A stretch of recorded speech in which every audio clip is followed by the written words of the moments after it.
Boa tarde, eu sou a professora Rosane Monerá. Nós vamos dar continuidade às nossas aulas e hoje nós vamos estudar a aula 10, que vai falar sobre a coerência textual. Eu vou compartilhar com vocês agora a tela do livro.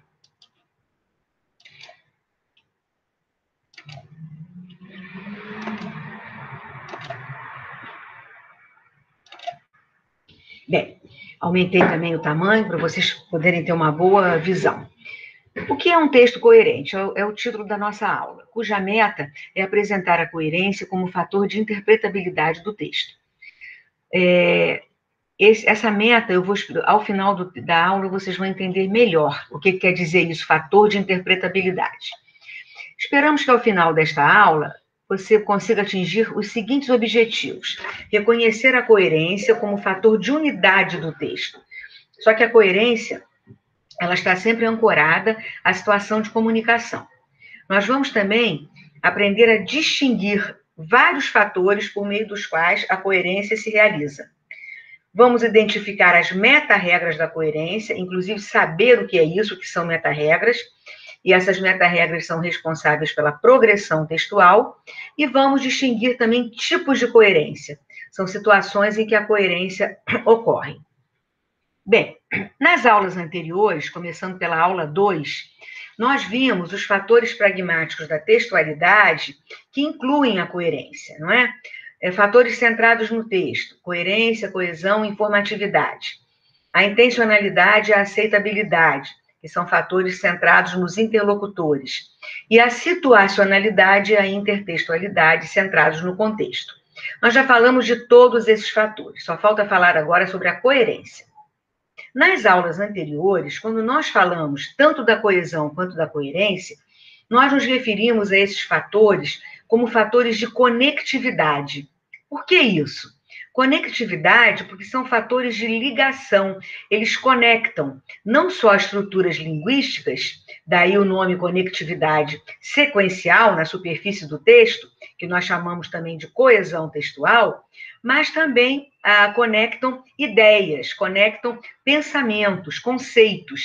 Então, a conectividade conceitual, que caracteriza, então, a coerência.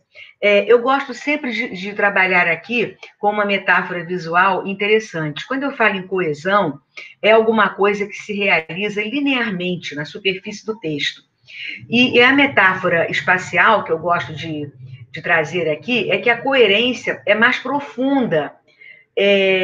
Se nós fizéssemos uma linha, a coesão estaria na linha do texto e a coerência seria vertical, porque ela vai envolver conhecimentos não implícitos na superfície textual, as inferências.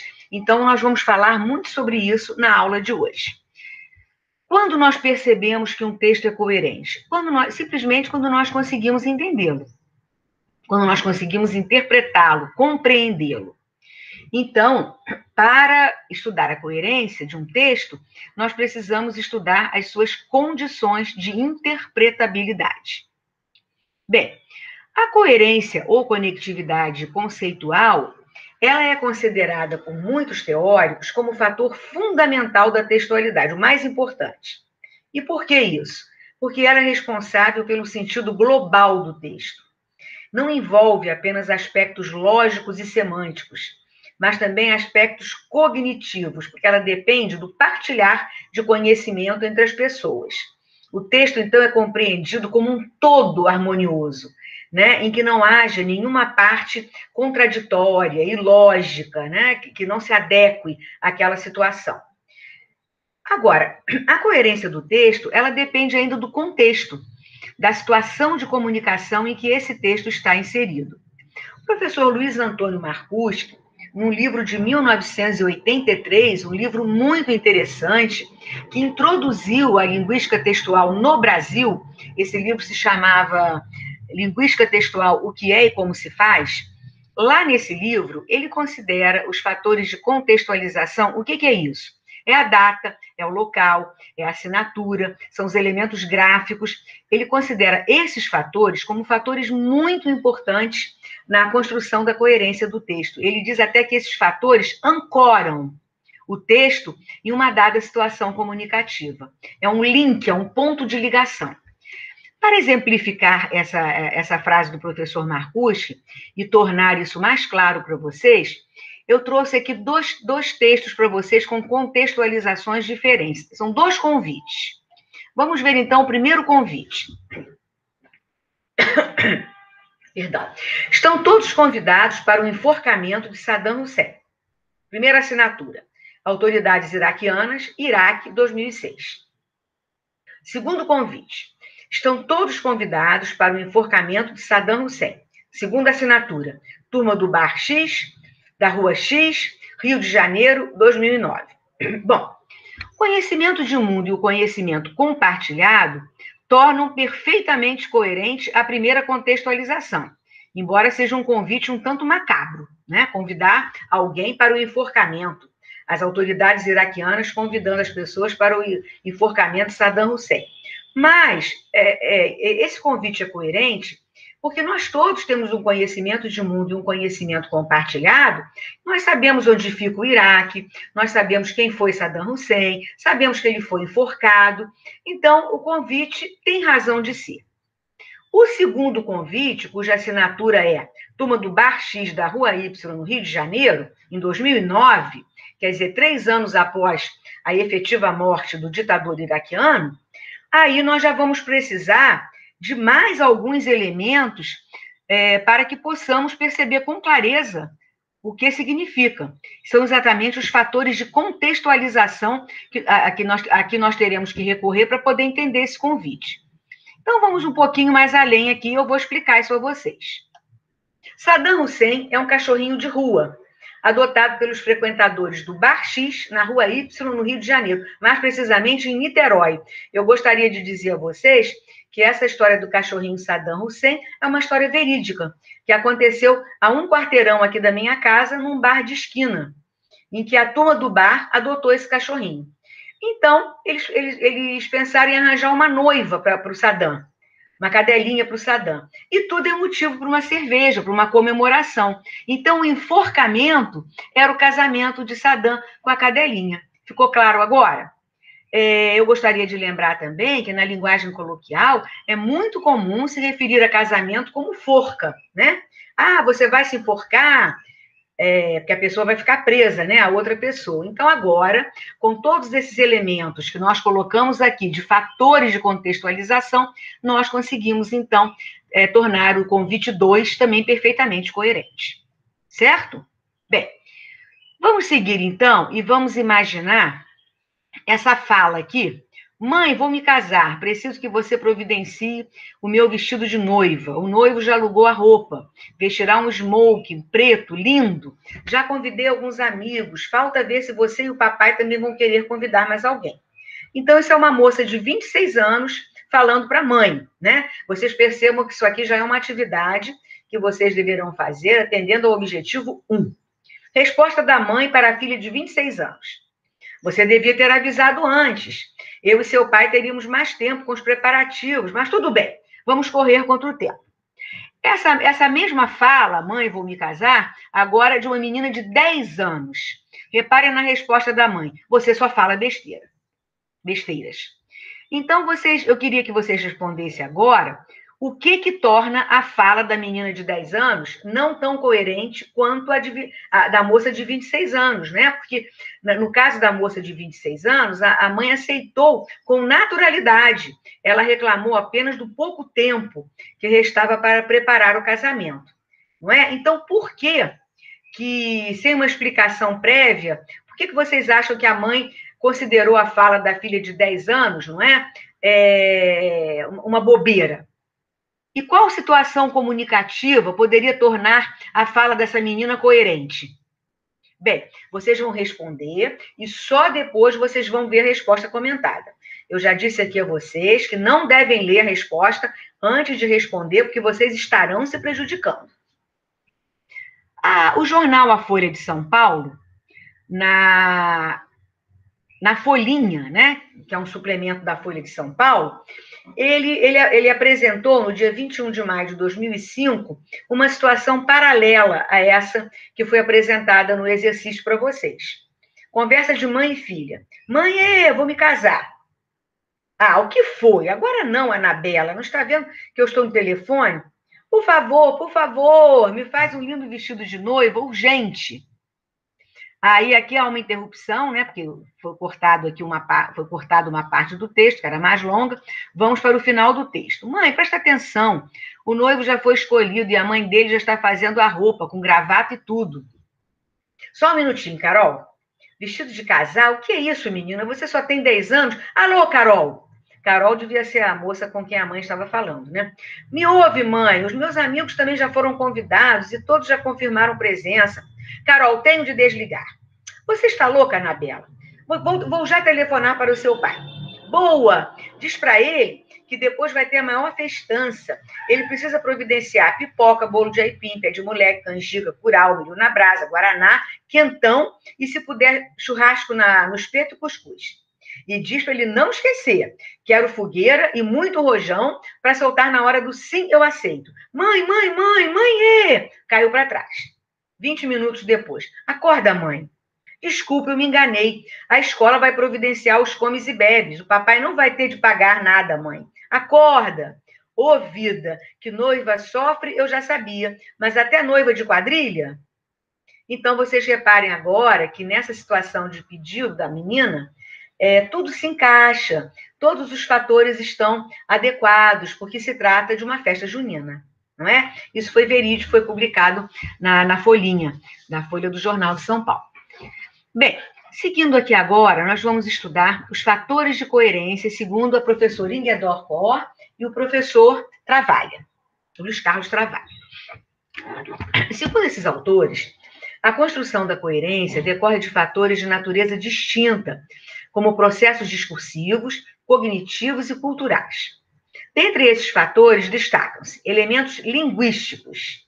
Esses elementos linguísticos, eles dizem respeito não só à ordem de apresentação desses elementos, ao modo como eles se interrelacionam e às marcas para veicular os sentidos, bem como aos mecanismos que permitem retomar coisas já ditas ou apontar para o que ainda vai ser mencionado, como pistas para a ativação de conhecimentos armazenados, que são considerados ponto de partida para as inferências. Eu vou me deter um pouco aqui e vou dizer o seguinte a vocês. Elementos linguísticos que dizem respeito à ordem da apresentação no texto. Nós já vimos isso quando nós estudamos a coesão frásica. Vocês lembram? Os elementos, a ordenação dos elementos no enunciado, a relação do sujeito com o predicado. Depois, nós vimos também que esses enunciados se articulam a outros enunciados por meio de conectores. São, então, casos de coesão interfrásica. Vimos também na coesão referencial a anáfora, quando retomamos coisas já ditas, ou a catáfora, quando apontamos porque ainda vai ser dito. Então, vocês percebam que para Koch e Travalha, os elementos linguísticos, que são elementos da coesão textual, que nós já estudamos, fazem parte da coerência. Ou seja, para esses autores, a coesão é um dos elementos da coerência. O segundo elemento é o conhecimento de mundo, que é o que nós adquirimos à medida que nós vamos tomando contato com o mundo que nos cerca, não é? Dessa letra B aqui, eu vou articular logo a letra C. Não basta ter um conhecimento de mundo. Por exemplo, não basta eu saber quem era Saddam Hussein para poder entender bem o convite número 1. Mas esse conhecimento tem que ser compartilhado entre o enunciador e o interlocutor, entre quem faz o convite e quem vai receber o convite. Então, a contraparte do conhecimento de mundo é que esse conhecimento seja compartilhado. Não é? Quando nós armazenamos as informações velhas e vamos a elas acrescentando informações novas trazidas pelos textos. Voltando aqui ao conhecimento de mundo, nós já sabemos também que eles são armazenados em blocos semânticos, são conjuntos significativos que nós chamamos de modelos cognitivos. Então, nós citamos os frames, não é? Que são conhecimentos armazenados na memória sob um certo rótulo, como férias, Natal, Carnaval, mas isso vem à nossa cabeça aleatoriamente, sem ordenação. Se esses conhecimentos armazenados estiverem em uma sequência temporal ou causal, nós vamos falar de esquemas. Se eles mostrarem um determinado objetivo para agir, nós vamos falar de planos. E se versarem sobre modos de agir, maneiras de se comportar em uma dada cultura, às vezes estereotipadamente, nós vamos falar de scripts. Os professores acrescentam aqui, como elementos ainda referentes ao conhecimento de mundo, as superestruturas ou esquemas textuais, que são conjuntos de conhecimentos sobre os diversos tipos de texto que nós já temos armazenados na nossa memória. Então, por exemplo, se eu, por exemplo, tenho um texto que comece assim, era uma vez, na minha memória, isso já vai estar apontando para uma narrativa, não é? Então, nós temos esquemas textuais na nossa memória que apontam para determinados tipos de texto. São as superestruturas ou esquemas textuais. Já falamos do conhecimento compartilhado, vamos falar das inferências, não é? As inferências são conhecimentos que não estão explicitados no texto, são buscadas fora do texto, né? Frequentemente ligados a experiências pessoais. Nós vamos ter uma aula sobre inferência mais à frente. E vamos finalmente falar aqui agora nessa página dos fatores de contextualização, que ancoram o texto a uma determinada situação comunicativa. Os contextualizadores, data, local, assinatura, elementos, de que já falamos lá no início da aula, e os perspectivos, autor, título, início de texto. Perspectivo, porque eles são anteriores ao texto, não é? Por exemplo, quando eu menciono, às vezes, o nome de um autor, vocês vão ler um texto de Jô Soares, é o exemplo que está aqui no box.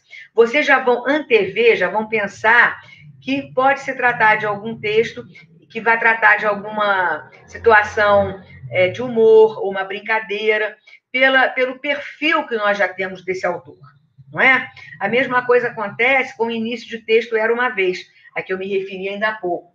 Se eu disser para vocês que nós vamos ler um texto de Machado de Assis, vocês também já têm um conhecimento de contextualizador perspectivo. Vocês já vão pensar que vocês vão adentrar um texto com uma ironia fina, com um certo pessimismo, que são características que já conhecemos do grande autor da literatura brasileira, Machado de Assis.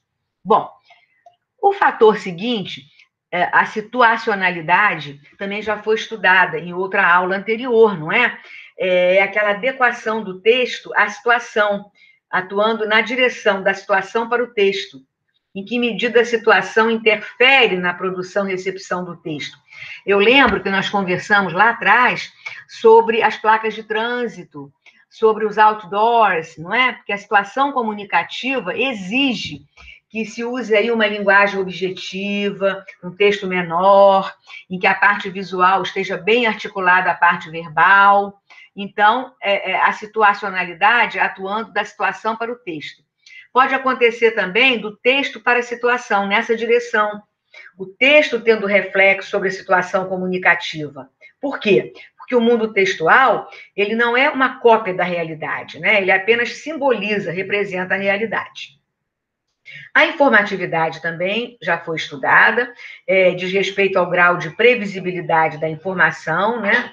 Ou seja, nós sempre temos que pensar que nós temos que articular as informações novas às informações antigas, tem que haver um grau mediano de informatividade para que a coerência seja atendida. A focalização é um fator novo, nós vamos falar mais um pouquinho sobre esse fator agora, mais à frente. A focalização é o foco, qual é o foco desse texto? Qual é o foco de concentração dos usuários? A intertextualidade vocês também já conhecem, é o recurso a outros textos.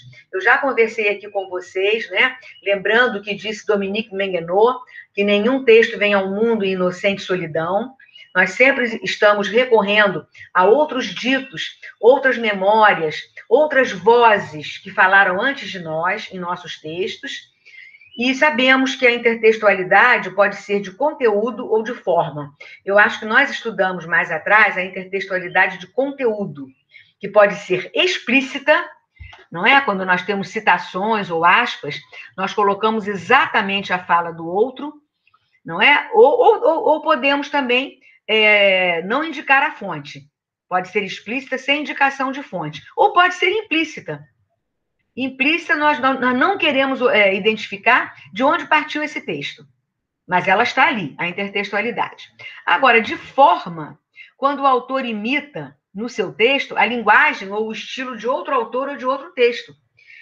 Isso costuma muito acontecer, por exemplo, uma publicidade que aparece na forma de uma receita culinária, na forma de uma bula de remédio, na forma de uma narrativa. Então, está havendo aí uma intertextualidade de forma, correto? Bom, a intencionalidade e a aceitabilidade nós já estudamos também. São fatores ligados aos interlocutores, a intenção do enunciador, do locutor, e a aceitação do produtor ou interlocutor do texto.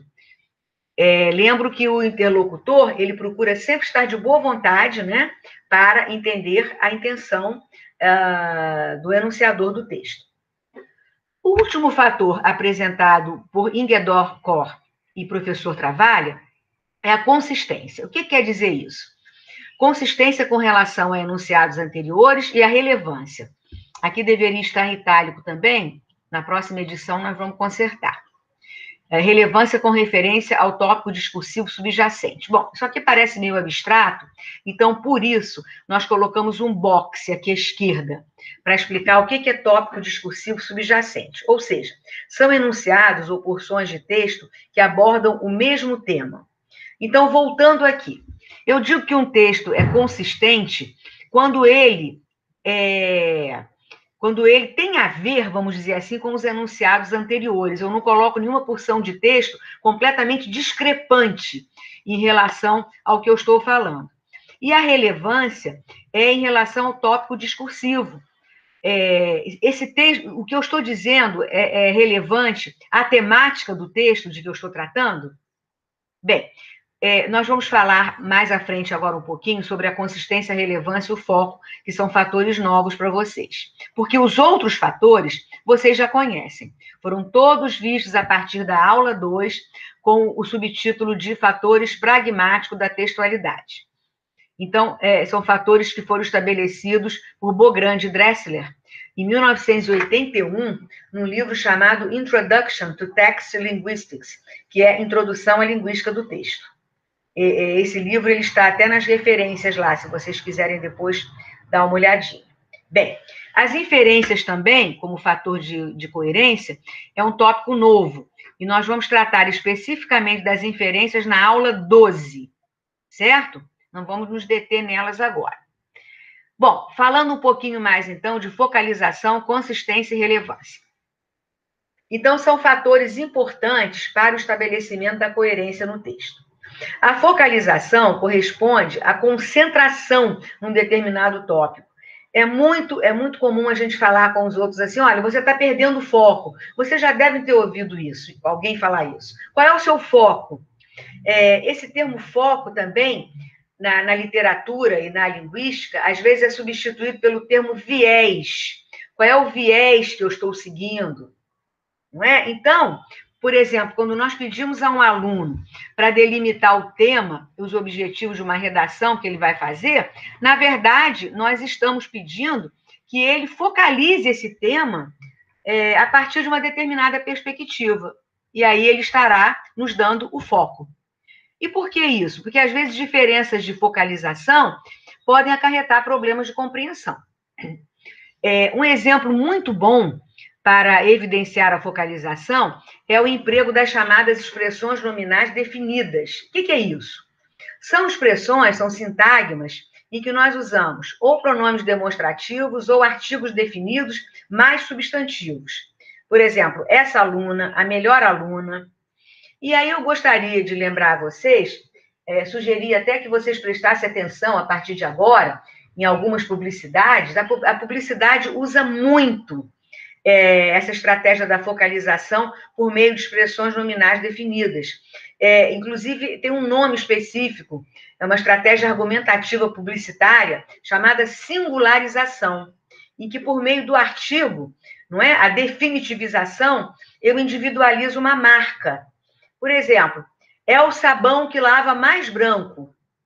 Repararam como eu falei o sabão? É a margarina mais parecida com a manteiga. Então, reparem que no universo da concorrência, eu destaco aquela, não é? Eu singularizo por meio da definitivização, por meio de uma expressão nominal definida. Observem agora, a partir de agora, determinadas publicidades, e vocês vão encontrar essa questão do foco bem claro nesses casos. Bem, seguindo aqui, vamos falar um pouquinho da consistência. A consistência do enunciado determina que esse enunciado tenha relação com os enunciados anteriores, ou seja, que eu não diga nada contraditório, a não ser que haja uma intenção, por exemplo, de um estranhamento, mas aí é outro caso, né? O foco do texto vai ser outro. E a relevância exige que os enunciados que compõem o texto digam respeito ao mesmo tópico, ao mesmo tema. Para clarear um pouco isso mais para vocês, para essas noções não ficarem assim tão abstratas, eu vou dar um exemplo aqui de um texto inconsistente e irrelevante. Olhem só. O garoto já tinha estudado toda a matéria para a prova e, quando a professora entrou na sala, ainda estava estudando. E a viagem de férias foi adiada para o final do ano. Ora, essa última entrada aqui, ela é completamente sem noção, né? Vamos ver, analisar isso aqui passo a passo. Por que esse texto é incoerente? E nós vamos dizer que ele é incoerente porque ele é inconsistente. Porque ele apresenta, primeiramente, ele apresenta um processo verbal ao mesmo tempo como acabado e não acabado. Se ele já tinha estudado toda a matéria, quando a professora entrou na sala, ele ainda não podia estar estudando. E por que ele também ele não tem relevância? Porque não há continuidade temática. A situação comunicativa aí é de uma sala de aula, não é? E sem nenhuma contextualização, introduz um novo tópico discursivo aí falando sobre viagem, né? Completamente estranho ao texto. Por isso, então, esse texto, ele é um exemplo de texto inconsistente e irrelevante. Espero que tenha ficado claro. Nessas aulas a gente não tem um contato direto com vocês, então a gente sempre espera que vocês tenham entendido.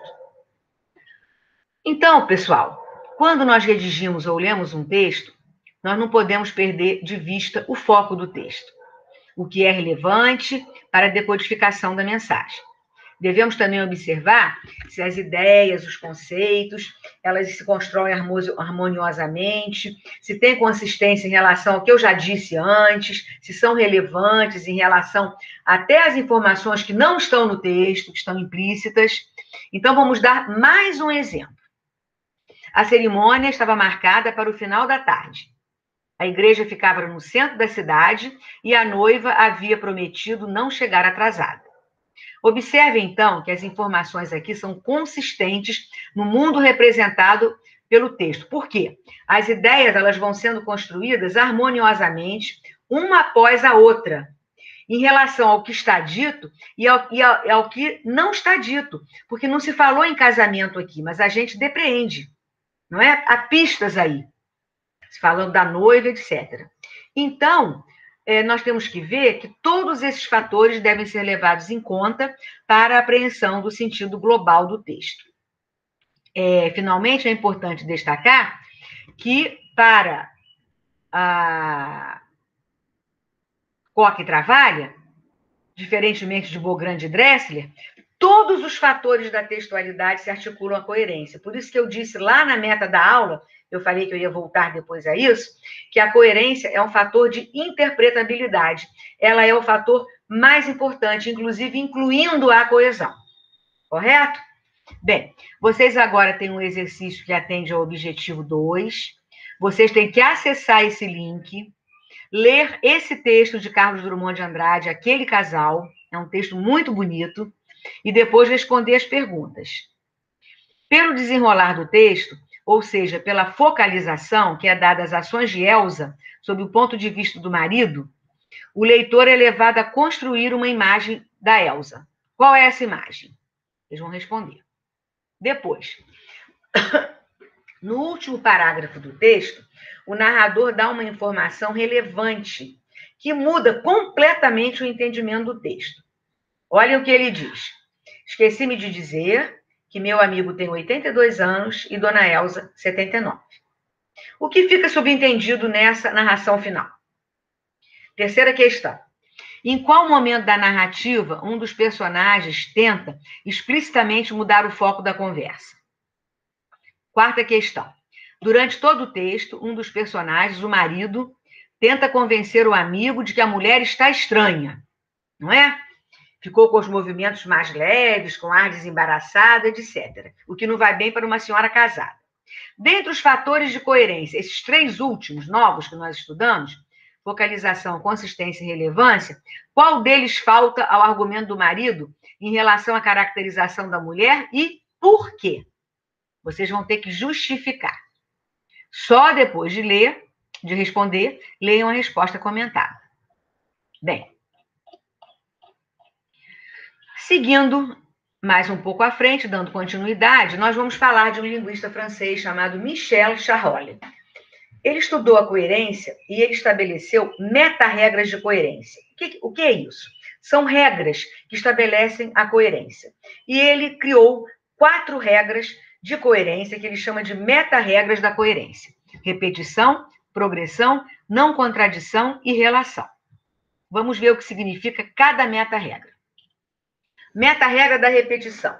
Um texto coerente deve ter elementos repetidos. Meta-regra da progressão. Um texto coerente deve apresentar contribuição semântica constantemente renovada. Meta-regra da não contradição. Em um texto coerente, não se contradiz o que já se disse antes ou o que ficou pressuposto. E meta-regra da relação. Em um texto coerente, o conteúdo deve estar adequado a um estado de coisas no mundo real ou em mundos possíveis. Bem, primeiro comentário que surge assim logo à nossa frente, que vocês poderiam me perguntar, né, se fosse uma aula normal, presencial, é o seguinte: professora, como o texto deve ter elementos repetidos se nós temos estudado o tempo todo que devemos evitar repetição? Inclusive, nós usamos a coesão lexical para evitar repetição, né, por meio de hiperônimos, sinônimos, etc. Bom, o que tem que se entender aqui é que quando o Charolles fala de repetição, ele está se referindo às informações velhas, dadas. Então, todo o texto tem que ter informação velha conhecida, porque a partir da informação velha, a informação velha é o trampolim para a informação nova. E isso é que gera progressão textual. Né? Esse movimento da passagem da informação velha é o gatilho. A informação velha é um gatilho para a informação nova. E ele trata da repetição nesse contexto. Por isso é que a outra regra é a regra da progressão, porque a contribuição semanticamente renovada é a informação nova, que vai se juntar à informação dada ou velha. Correto? Bem, a seguir, mais uma atividade que atende ao objetivo 3. E aqui vocês têm 2 textos que contrariam, que quebram, que não atendem às meta-regras de coerência. Vocês vão ter que identificar as falhas. Novamente, vocês vão responder para depois olhar a resposta comentada. Bom, agora que nós já estudamos bastante da coerência, nós vamos falar sobre os tipos de coerência. Esse conteúdo, inclusive, ele está muito bem apresentado pelo professor José Luiz Fiorin no livro Para Entender o Texto, e nós nos baseamos nele para apresentar esse resumo aqui para vocês. Nós podemos falar, então, em coerência narrativa, figurativa, temporal, argumentativa, espacial e no nível da linguagem. Vamos ver como é que tudo isso funciona no texto. A coerência narrativa ocorre quando é respeitada a organização lógica entre as partes da narrativa e as ações dos personagens. Por exemplo, o que é posterior depende do que é anterior. Então, a narrativa tem uma sequência. Toda narrativa tem uma sequência, não é? Então, tem sempre um antes e um depois. Agora, aqui, eu deveria até ter colocado um box aqui, não coloquei, mas vou falar para vocês. Pode acontecer, intencionalmente, do narrador estar contando, por exemplo, de trás para frente, fazendo tipo um flashback. Acontece muito isso em filmes. Começar de uma sequência final, eu já vi vários filmes que começam assim, por exemplo, com um enterro, e a partir dali se desenvolve toda a história inicial, né? Mas isso é uma outra situação. Prototipicamente, a narrativa tem a sequência de que o que é anterior precede o que é posterior, correto? Bem, coerência figurativa. Nós temos que ter uma articulação entre os elementos que compõem o mesmo frame. Você já sabe o que é frame, né? A moldura cognitiva. Então, por exemplo, se eu tenho um frame de Natal, se eu estou falando sobre Natal, ficaria completamente incoerente, né? Eu colocar um elemento, por exemplo, de Carnaval. Mas, novamente, aqui, preste atenção se essa incompatibilidade temática, se ela for intencional, acrescentando uma ruptura, pode, às vezes, ocasionar, né? Ou ser justificado quando a intenção é o humor ou é a piada, a ironia. Então, às vezes, nós temos um quadro em que a coerência figurativa é quebrada intencionalmente para gerar um determinado efeito de sentido. Aí já é outra coisa também, tá? Bem, a coerência temporal ela é muito ligada à coerência narrativa. E nós já estudamos também bastante esse aspecto quando vimos a coesão temporal, não é? Nós temos que nos basear na localização temporal e observar a compatibilidade entre os enunciados do texto. Então, por exemplo, eu não poderia dizer saiu a galope e montou a cavalo. Por quê? Porque seria incoerente. Para eu sair a galope, eu tenho que ter montado no cavalo primeiro. Montou a cavalo e saiu a galope. Certo? Aí eu estou atendendo a coerência temporal. E a coerência argumentativa? Tem que haver coerência entre as afirmações, os argumentos colocados no texto e as suas consequências. Então, por exemplo, se eu tenho uma temática sobre a qual eu vou argumentar e a temática é sou contra a pena de morte. Aí, no meio do meu texto, eu digo que bandido bom é bandido morto, eu já quebrei a minha argumentação totalmente, porque eu estou indo contra a temática que eu estava defendendo. Então, é uma quebra na coerência argumentativa. A coerência espacial ocorre quando há compatibilidade entre os enunciados do ponto de vista da localização no espaço. Isso é muito observado nas novelas, né? Há sempre um observador para isso, a sequência dos espaços. Às vezes a pessoa aparece com uma roupa em determinada cena no espaço. Se aquela cena é gravada mais à frente, o espaço tem que estar exatamente igual, a pessoa com a mesma roupa, os objetos dispostos daquela maneira, né? Então, tudo isso vai levar em consideração a coerência espacial. A coerência no nível da linguagem é uma questão de registro e de adequação em relação à variante linguística escolhida. Já falamos isso lá no início do curso. E eu lembro que eu comentei com vocês, que eu disse que não se trata de uma questão de certo ou errado, mas uma questão de adequação, assim como é o uso da roupa. Vocês lembram que eu falei que ninguém ia a uma conferência com roupa de praia? É a mesma coisa. Se eu estou numa situação formal, eu não posso usar uma linguagem altamente coloquial.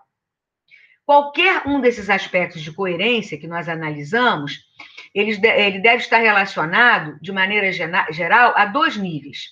Uma coerência interna, intratextual, que é a compatibilidade entre os enunciados do texto, e uma coerência extratextual, que extrapola o texto, relativa à adequação do texto ao que lhe é exterior, a situação comunicativa. E vai se ligar, nesse caso, ao nosso conhecimento de mundo, que também é chamado de repertório. Bem, chegamos agora, então, ao fim da nossa aula. Eu espero que ela tenha sido proveitosa a vocês e propomos, então, uma atividade final com um texto publicado no jornal O Globo, 14 de outubro de 94. Nós temos aqui uma redação sobre um filme E há uma incoerência aqui em relação ao sentido. Vocês vão ter que descobrir e responder. Depois, nós temos, às vezes, a incoerência é utilizada de forma intencional, e aí gera o humor. Então, em um artigo publicado em 23 de março de 99, na Folha de São Paulo, o cronista Carlos Heitor Coni, ele transcreve um manual de sobrevivência na selva, escrito por outro jornalista, Leon Eliachar. E aqui ele elenca os 10 mandamentos que o Leon Eliachar fez, né, colocou para esse manual de sobrevivência na selva. Certo? Bom, segundo o colunista da Folha, o Coni, o Leon não seguiu os conselhos que deu, porque ele foi assassinado no banheiro de seu apartamento, e esse caso foi dado como passional, porque ele se apaixonou por uma mulher casada, havia se apaixonado por uma mulher casada.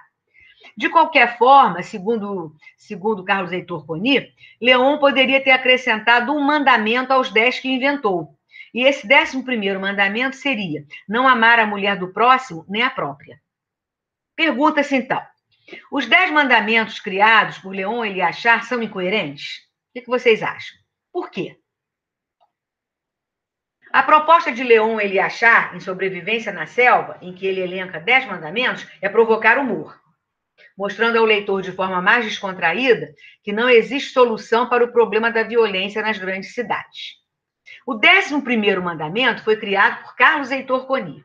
Esse mandamento é coerente em relação aos outros? Dá continuidade ao humor? O que vocês acham? É possível dizer que o texto é um exemplo de intertextualidade? E se for, por quê? Segundo Charolli, sempre que for possível construir um sentido para o texto, esse texto será, em uma dada situação de comunicação, um texto coerente. Após a leitura dos 10 mandamentos, é possível construir um sentido para o texto? Por quê? Então, após escreverem, podem olhar, então, a resposta comentada. Chegamos, então, ao final da nossa aula. Aqui vocês têm o resumo.